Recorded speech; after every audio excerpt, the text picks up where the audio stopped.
न हे आपण स्टोमामध्ये बघितलं. Most abundant protein that is called Rubisco. हे नाव लक्षात ठेवायचं. 11वी 11 12 मध्ये तुम्हाला हे एन्झाईम प्रत्येक ठिकाणी लागणार आहे प्लांट फिजिओलॉजी मध्ये. हे रुबिस्को अतिशय महत्वाचं एन्झाईम आहे.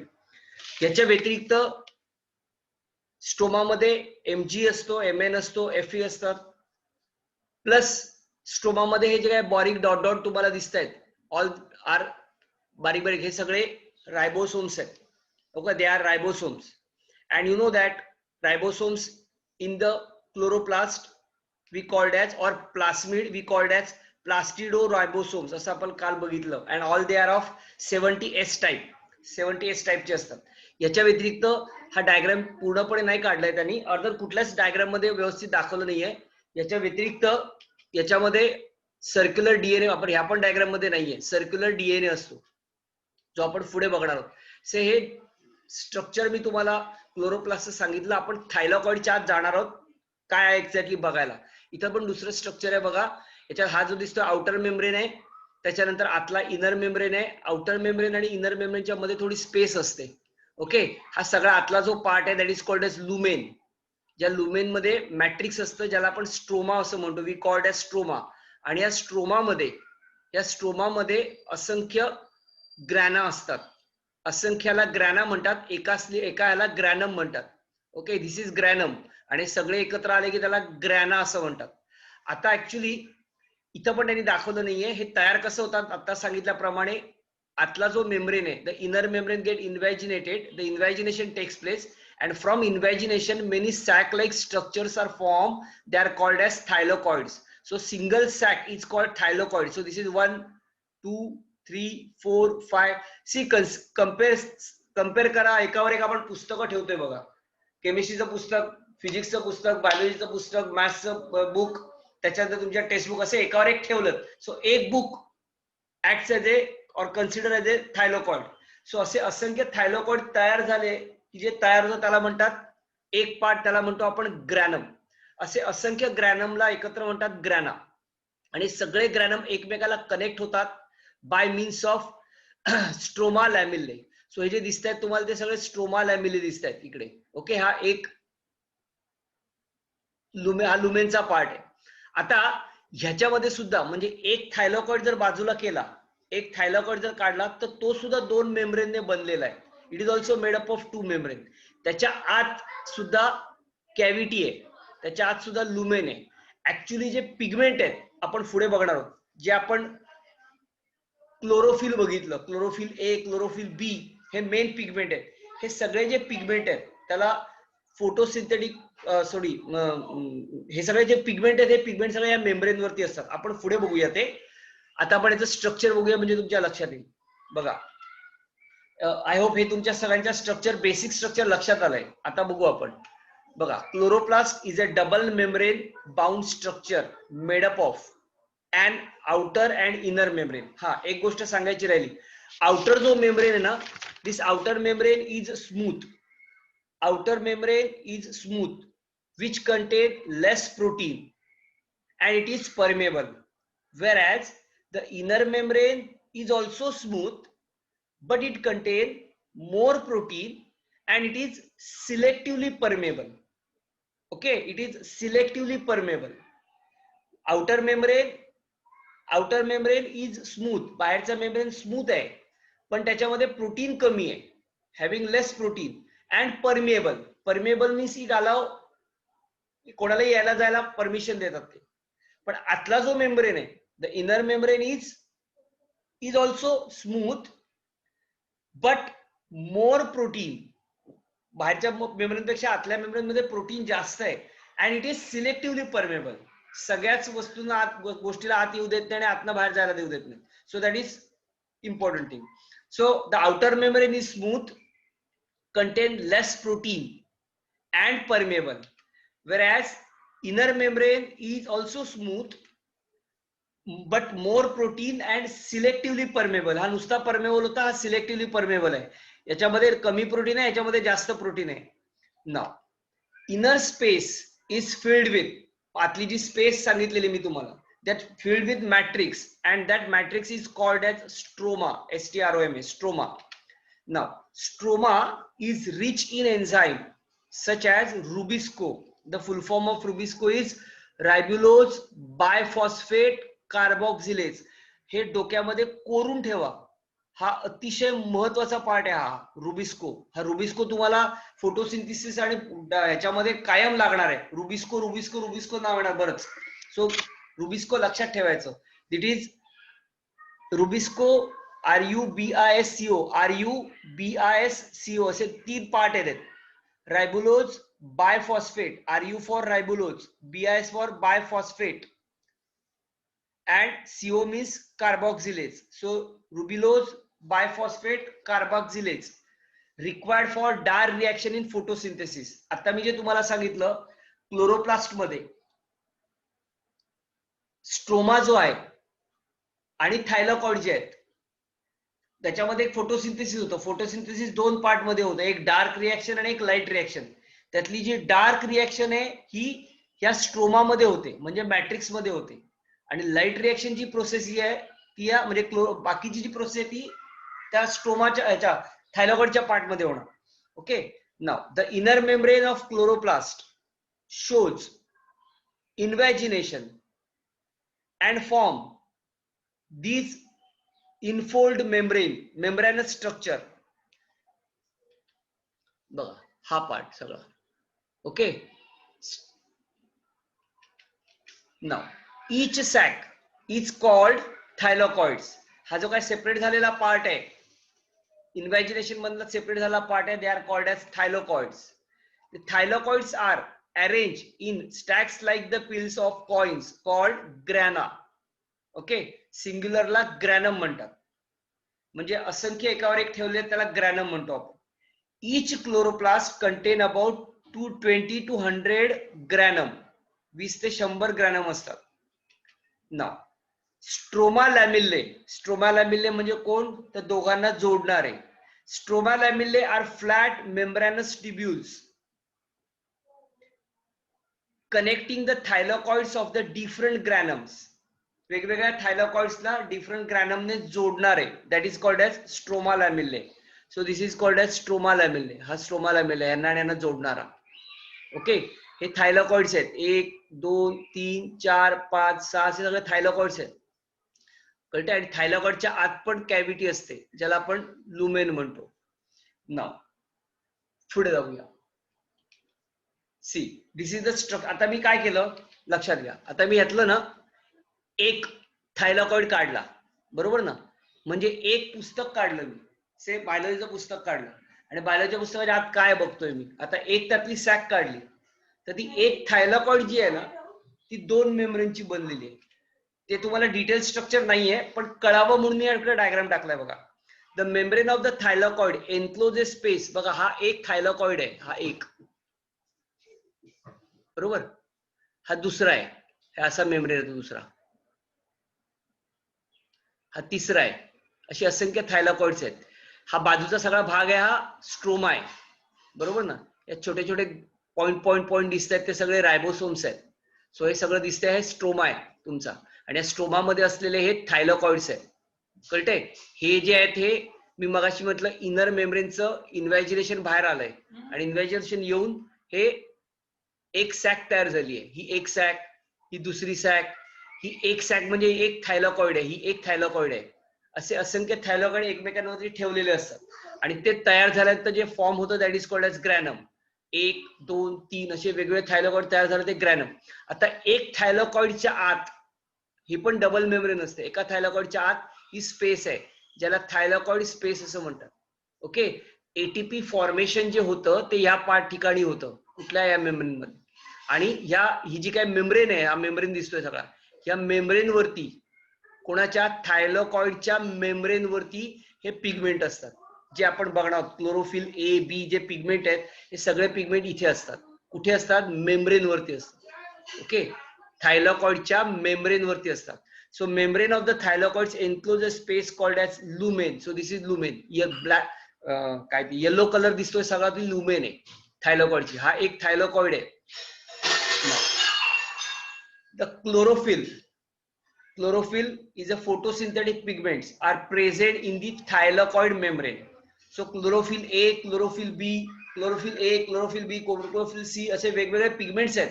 पण सगळ्यांमध्ये महत्वाचा जो पिगमेंट आहे, अतिशय महत्वाचा पिगमेंट जो म्हणजे क्लोरोफिल ए आणि बी, तो हा इथे असतो. कशावर असतो तर थायलॉकॉइडच्या मेम्ब्रेन वरती असतो. परत सांगतो मी, कन्फ्युज होऊ नका, हे थायलॉकॉइडचा मेम्ब्रेन आहे आणि थायलॉकॉइडच्या मेम्ब्रेन मध्ये हे जे सगळं दिसतंय हे सगळं त्यातलं लुमेन आहे, म्हणजे थायलॉकॉइडची स्पेस आहे. तर ह्या मेम्ब्रेन वरती हे क्लोरोफिल्स असतात. Okay, that is chlorophyll A आणि क्लोरोफिल बी. नाव द फोटोज या सगळ्यांना, आता हे सगळं टोटल ना 230 to 240 पिगमेंट्स आहेत. या 230 to 240 पिगमेंट्सला सगळ्याला एकत्रितरित्या कॉन्टासोम्स असं म्हणतात. QUANTASOMES, कॉन्टासोम्स. हा पण शब्द लक्षात ठेवा, हा पण लागणार तुम्हाला, quantasomes. So a photosynthesis is a functional unit located in the thylakoid membrane. हे सगळे फोटोसिंथेसिस करणारे जे काही पिगमेंट आहेत हे कुठे असतात? थायलॉकॉइडच्या पिगमेंट वरती, सॉरी थायलॉकॉइडच्या मेम्ब्रेन वरती असतात. Okay, thylakoid contain about 250 to 400 molecules. चुकून मी 230 म्हटलं, 250 to 240 molecules of various pigments such as chlorophyll A, chlorophyll B, carotenoids, xanthophylls, बरेच असतात. ओके, all they are collectively called as contasomes, or you can say contasomes are nothing but the unit of हे काय pigments. Okay, so all these are nothing but they are सगळ्यांना contasomes असं म्हणतात. Now so I hope तुम्हाला सगळ्यांना हे थायलॉकॉइडचं structure कळलं. ही एक थायलॉकॉइड म्हणजे एक सॅक आहे ज्याला ज्याच्यावर ही मेम्ब्रेन आहे आणि मेम्ब्रेनच्या आत लुमेन आहे. मेम्ब्रेन वरती जे सगळे पिगमेंट असतात, डार्क रिएक्शन जी होते, मी मगाशी तुम्हाला सांगितलं light reaction, dark reaction. Dark reaction आहे ती सगळी इथे होणार. कुठे? या स्ट्रोमा मध्ये होणार. ज्या स्ट्रोमा मध्ये अत्यंत महत्वाचं एन्झाईम आपण बघितलं, दॅट इज कॉल्ड रुबिस्को, ते इथे असतं, जे डार्क रिएक्शन साठी रिस्पॉन्सिबल आहे. Know what is exactly dark reaction and what is exactly light reaction ते तुम्ही फोटोसिंथेसिसच्या चॅप्टर मध्ये डिटेल मध्ये शिकणार, कारण ती छोटी प्रोसेस नाही, खूप मोठी प्रोसेस आहे. तर ह्याच्यासाठी लागणारे जे काही पिगमेंट्स आहेत, कोणते पिगमेंट तर क्लोरोफिल ए, क्लोरोफिल बी, कॅरोटिनिन, झॅन्थोफिल्स, हे सगळे पिगमेंट्स कुठे असतात तर थायलॉकॉइडच्या मेम्ब्रेन वरती असतात. They are present on the membrane. आणि टोटल एकूण जे पिगमेंट आहेत 250 to 400 वेगवेगळे व्हेरियस पिगमेंट्स आहेत. या सगळ्या पिगमेंट्स ना, मॉलिक्युल्स ऑफ व्हेरियस पिगमेंट्स ना आपण एकत्र म्हणतो कॉन्टासोम्स. QUANTASOMES, कॉन्टासोम्स. हा शब्द लक्षात ठेवायचा. कॉन्टासोम्स आणि रुबिस्को आणि क्लोरोफिल ए आणि क्लोरोफिल बी, झोपेत जर तुम्हाला कोण उठून विचारलं तर तुम्हाला सांगता आलं पाहिजे, एवढे ते डोक्यामध्ये पक्क बसवा, कारण हे 3 शब्द महत्वाचे आहेत, खूप लागणार.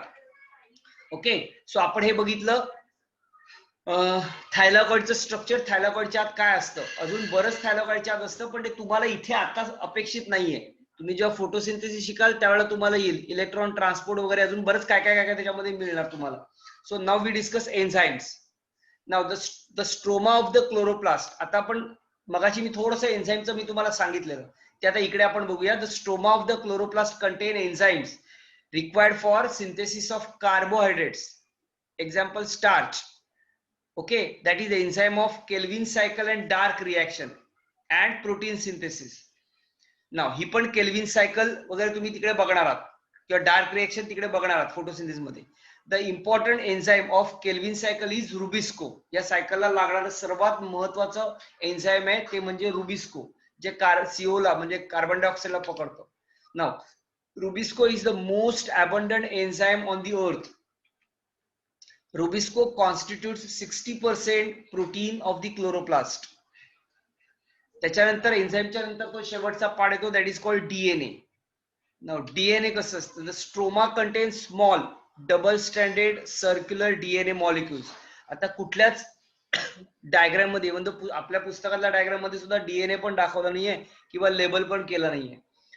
Now the chloroplast have more genes as compared to mitochondria. 100 और मोर जीन्स, म्हणजे जर कम्पेअर केलं मायटोकॉन्ड्रियाला, कारण दोन्ही रिएक्शन, हे जे काय फोटोसिंथेसिस रेस्पिरेशन आहे, या दोन्ही रिएक्शन्स मायटोकॉन्ड्रिया आणि क्लोरोप्लास्ट मध्ये होतात. बरोबर ना. त्यामुळे आपल्याला हा मायटोकॉन्ड्रिया पण तेवढाच महत्वाचा आहे आणि क्लोरोप्लास्ट पण तेवढाच महत्वाचा आहे. तर क्लोरोप्लास्ट हॅव मोर जीन्स. मायटोकॉन्ड्रियापेक्षा क्लोरोप्लास्ट मध्ये जास्त जीन्स असतात, 100 जीन्स असतात डीएनए मध्ये. त्याच्यानंतर रायबोसोम्स. आता ह्यात असलेले रायबोसोम्स आहेत ते 70S चे आहेत. Now, the stroma of chloroplast contain 70S ribosomes. The ribosomes of the chloroplast are smaller, that is 70S, than the cytoplasmic chromosomes. Cytoplasm मध्ये क्रोमोझोम मध्ये 80S आहेत, तर क्लोरोप्लास्ट मध्ये म्हणजे क्लोरोप्लास्ट मध्ये ऍक्च्युली 70S असतात. देन आता ह्यातलं स्पेशल पॉइंट आपण बघूया. The chloroplast have their own genetic system and complete protein synthesis machinery, that is double stranded DNA, RNA, ribosomes, enzyme, amino acid. Thus chloroplasts are also called as a semi autonomous organelles of the cells. So एक semi autonomous organelles आहे. Actually ह्याचं जे evolution जे झालं म्हणजे कसं तयार झालं तर त्याच्याबद्दल थिअरी एक होती ती अशी आहे की प्रोकॅरियोटिक सेल होता हा. एका प्रोकॅरियोटिक सेलने ही त्यामुळे त्याला स्वतःची अशी हे होत, त्यामुळे डीएनए स्वतःची अशी त्याला एक कॅपॅसिटी होती डिवाइड अँड रिडिवाइड करण्याची. थेअरी अशी सांगते की प्रोकॅरियोटिक सेल जो होता त्या प्रोकॅरियोटिक सेलने बरोबर ना दुसरा सेल जो आहे तो एनगल्फ केला बाजूचा आणि नंतर त्या सेलचं इव्होल्युशन होऊन युकॅरियोटिक सेल मध्ये रूपांतर झालं आणि आतला जो सेल होता जो एनगल्फ केलेला होता म्हणजे एका सेलच्या दुसरा सेल घेतला खाल्ला, एका सेलने दुसरा सेल खाल्ला, जो खाल्लेला सेल होता तो काय तो क्लोरोप्लास्ट तयार झाला. ओके. आणि जो ज्याने खाल्ला तो सेल झाला युकॅरियोट्स, असे ती एक थेअरी सांगते. त्यामुळे ही ऑटोनॉमस सेमी ऑटोनॉमस ऑर्गनल्स सेलची आहे असं म्हटलं जातं. सो हा आपण बघितला रायबोसोम्स, त्याच्यानंतर त्याच्यात बघितलेला एन्झाईम्स, त्याच्यानंतर त्याच्यात बघितलेला स्ट्रोमाचा पार्ट म्हणजे ग्रॅनाचा, स्ट्रोमामध्ये असलेला ग्रॅनाचा पार्ट, ग्रॅनामध्ये असलेले थायलॉकॉइड बघितले आपण. थायलॉकॉइडचे आपण स्ट्रक्चर बघितलं. स्ट्रोमामध्ये होते डार्क रिएक्शन ज्याच्यामध्ये एन्झाईम असतं रुबिस्को. ओके. त्याच्यानंतर आपण याचं स्ट्रक्चर बघितलं, दोन मेम्ब्रेन, आउटर मेम्ब्रेन आणि inner membrane. Inside that there is stroma म्हणजे मॅट्रिक्स आहे, मॅट्रिक्सला आपण स्ट्रोमा म्हणतो. आणि या स्ट्रोमा मध्ये असंख्य there are many disc-like structure which are called as, or membranous structure which is called as thylakoids. So chloroplast आपण स्ट्रक्चर बघितलं. पुस्तकामध्ये दिलेलं स्ट्रक्चर आहे त्याच्यामध्ये काही डिटेल हा पार्ट नाहीये दिलेला, ड्रॉ केलेला, असं थोडंसं लेबलिंग केलेलं आहे. सो जेव्हा व्हिडिओ येईल तेव्हा तुम्ही हा ड्रॉ लक्षात घ्या. फक्त इथं काय करायचंय डायग्राम मध्ये लक्षात घ्या, या आतल्या मेम्ब्रेन पासनं एक असं जसं हे काढलंय ना तसं हा पार्ट काढायचा आणि इथे थायलॉकॉइडला मिळवायचा. इथे इकडनं पण तसं कुठेतरी दाखवा, एवढे दोनच दाखवा फक्त. इथे एक सर्क्युलर डीएनए दाखवा, कळते, आणि इथे कुठेतरी रायबोसोम्स दाखवा. इथे कुठे हे केलं नाहीये, हा दाखवले रायबोसोम्स दाखवले, ते दाखवा फक्त. इकडे सर्क्युलर डीएनए दाखवा आणि इकडनं इन्व्हायजेशन येऊन तो लॅमिले दाखवा जो थायलॉकॉइडला आणि आतल्या इनर मेम्ब्रेनला कनेक्ट आहे. ते कुठल्याच डायग्राम मध्ये म्हणजे अवेलेबल असलेल्या डायग्राम मध्ये नाहीये कुठे. एवढे पार्ट दाखवा. तर आपण यातला क्लोरोप्लास्टचं स्ट्रक्चर बघितलं. हे स्ट्रक्चर खूप महत्वाचं आहे. तुम्हाला आता 11th ला पण एक चॅप्टर आहे जो सर तुम्हाला शिकवतील, तो म्हणजे फोटोसिंथेसिस आणि रेस्पिरेशन. त्याच्यामध्ये हे स्ट्रक्चर लागणार आहे आणि स्ट्रक्चरही अजून आत काय प्रोसेस होते, एक्झॅक्टली फोटोसिंथेसिस म्हणजे काय होतं, कशी होते ती प्रोसेस तुम्ही ह्याच्या आत शिकणार. आणि दुसरा पार्ट येतो तो म्हणजे मायटोकॉन्ड्रियाचा. तर हे दोन्ही स्ट्रक्चर अतिशय महत्वाचे आहेत तुम्हाला त्या दोन चॅप्टरसाठी. हे तुम्हाला क्लोरोप्लास्टचं स्ट्रक्चर मी सांगितलं. फिजिओलॉजी जी काय याच्यामधली ती तिकडे तुम्हाला सर शिकवतील कसं एक्झॅक्टली फोटोसिंथेसिस होतं याच्यामध्ये क्लोरोप्लास्ट मध्ये. So this is about ऑर्गनल point of view. आपण क्लोरोप्लास्टचं स्ट्रक्चर बघितलं. If you have any doubt, मला डाऊट काय असेल तर विचारा. काय डाऊट आहे तुम्हाला? कोणाला काय डाऊट आहे याच्यामध्ये? काही क्लिअर झालं नाहीये काही? ओके. काही डाऊट असेल, काही क्लिअर झालं नसेल काही कन्फ्युजन असेल याच्यामध्ये काय कन्फ्युजन असेल का, इकडे कन्फ्युजन होण्याची थोडी शक्यता असते. कन्फ्युजन असेल तर विचारा, मी एक्सप्लेन करतो. ओके. सगळ्यांची नावं माझ्या पाठ नाही आहेत, 4-5 नावं काय माहिती आहे त्यांना विचारतो मी. ओके.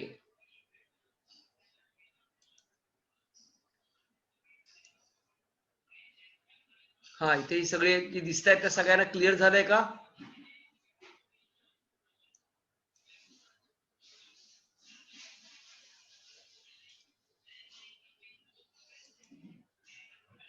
ओके, ठीक आहे. ओके, ठीक आहे.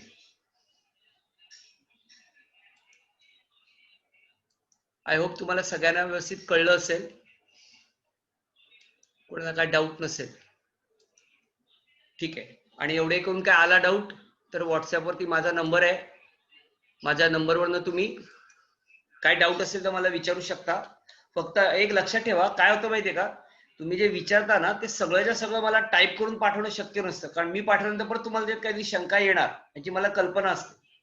त्यामुळे शक्यतो तुम्हाला जेव्हा वेळ असेल किंवा तुम्ही तुमचा मला वेळ सांगा, फोन जे जर छोटस सांगण्यासारखं असेल तर मी ते पाठवू शकतो टाईप करून, पण मला जर डिस्क्रिप्टिव्ह बोलायचं असेल ना तर मला फोनवर करून बोललं पाहिजे, आयदर तुम्हाला बोललं पाहिजे किंवा मला बोललं पाहिजे.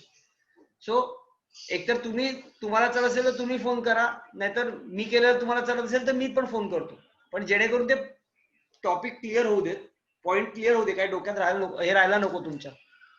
सो ठीक आहे, तुम्हाला काय डाऊट वाटला याच्याबद्दल तर बिंदास मला फोनवरती पाठवून द्या, सर हे मला हवंय म्हणून. मी तुम्हाला पर्सनली फोन करीन जर तुम्हाला चालत असेल तर. फक्त एकच अट आहे माझी की मला लेक्चर 9:30 पर्यंत असतो, त्यामुळे मी जरी फोन केला तरी तुम्हाला 9:30च्या नंतर करीन. सो तसं तुम्ही सांगा फक्त तिकडे, सर 9:30च्या नंतर फोन केला करा म्हणून, म्हणजे मग मी 9:30च्या नंतर तुम्हाला फोन करू शकतो, बोलू शकतो. म्हणजे काय डाऊट असेल तर आपला बोलता येईल. ओके. ओके, चला. सो आपण इकडे थांबूया आणि पुढच्या लेक्चरला आपण म्हणजे गुरुवारी मायटोकॉन्ड्रिया मी चालू करणार आहे. मायटोकॉन्ड्रिया टॉपिक घेईन मी. ओके. सो जो अतिशय महत्वाचा आहे. सो विल स्टॉप हिअर आणि आपण पुढच्या लेक्चरला तो टॉपिक बघूया. चलो, बाय.